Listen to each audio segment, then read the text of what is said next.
পবিত্র ঈদুল আজহার সম্ভাব্য তারিখ ঘোষণা করেছে মধ্যপ্রাচ্যের দেশ সংযুক্ত আরব আমিরাত। দেশটিতে আগামী 27 মে ঈদুল আজহা উদযাপন হতে পারে, এক প্রতিবেদনে তথ্য জানিয়েছে Gulf news.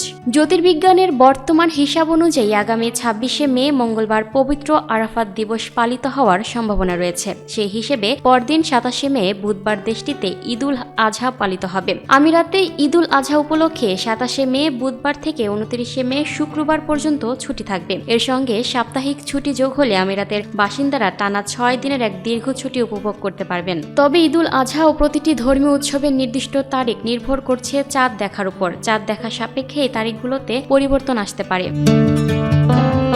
Lucky Akter, up to date news, Dhaka.